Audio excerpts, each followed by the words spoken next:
Hi, my name is Robert Chelle with Chelle Law, and my law firm assists physician assistants with employment contract and independent contractor agreement issues. So today I'm going to focus on independent contractor agreements for PAs. So if you're a PA and you're entering into some kind of relationship with an organization, it's either going to be through an employment agreement or an independent contractor agreement. Independent contractor agreements are utilized usually when it's a part-time thing. So maybe a PA has a full-time job during the week and they just want to fill in on the weekends, or maybe even just 1 or 2 weekends a month, something like that. The independent contractor relationship makes the most sense in those scenarios. Most organizations are not going to want to employ somebody if they're only working a few days a month because they don't want to have to provide all the benefits.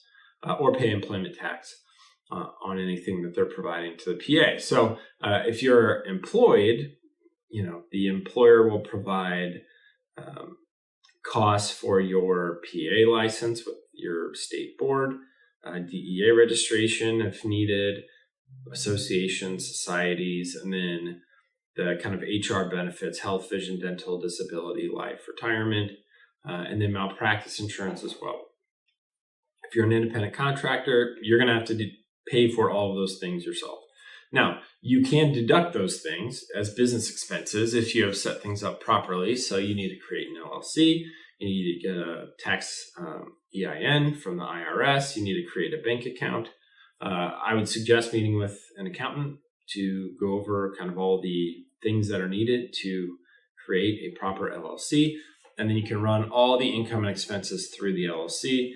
And deduct all of those things that I just said. So your license, DEA, any kind of supplies, travel, all that kind of stuff you can deduct. So please set that up and talk to a local accountant before you start as an independent contractor with any organization. A couple things to think about. Malpractice insurance certainly is one thing that most PAs don't usually have to worry about, but as an independent contractor, they do. It's going to be up to you for the most part to determine what type of malpractice insurance you're going to purchase for that specific employer or organization you're working with as an independent contractor. So you're going to have two options, either occurrence-based coverage or claims-made coverage. An occurrence-based policy simply means the policy has to be in effect when the incident occurs. And in that scenario, you do not need tail insurance. Whereas if you have a claims-made policy, you have to have tail insurance because a claim could be made after the relationship ends with whatever organization you are working with, and you don't want to be caught being sued without any coverage at all. So a math equation has to be kind of completed to determine what type of policy makes the most sense. If you're going to work for someone in a short amount of time, meaning like maybe a year or two at the most, an occurrence-based policy usually makes the most sense.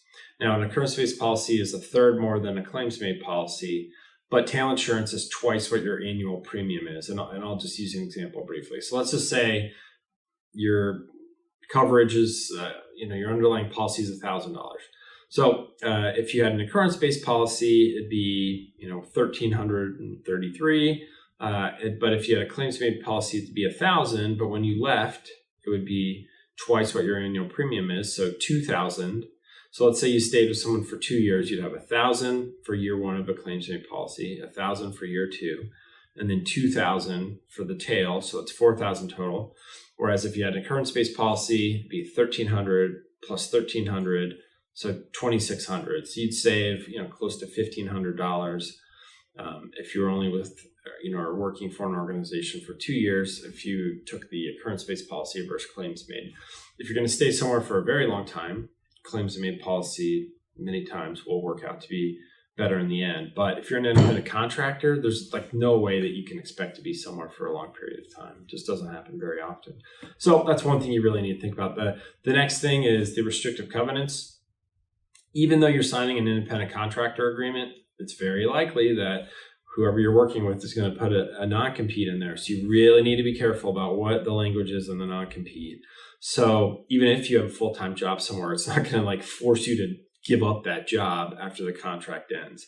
So be very careful that it's limited in time, limited in geographic scope, and then it's specific to what you're doing for that employer. So for PAs especially, who can kind of work with almost any type of specialty, let's just say you're working for an orthopedic clinic and you're assisting orthopedic surgeons. You want that independent contractor agreement to say you're only prohibited from doing PA work for an orthopedic surgeon for 1 year and say 10 miles. You don't want it to say you cannot practice as a PA at all under any circumstances, because then it just shuts down all your other opportunities. So there are some certain advantages to be an independent contractor. And as I said before, it makes the most sense when you're working for someone on a limited basis. If you have any questions about your employment contract or independent contractor agreement, feel free to contact my law firm at the phone number listed below in the description, or you can reach us through our website, chellelaw.com. If you thought this video was helpful, please like, subscribe to the channel. We release videos every single day, and we have a ton of videos on physician assistant contract issues. All right, appreciate you watching the video. Thanks.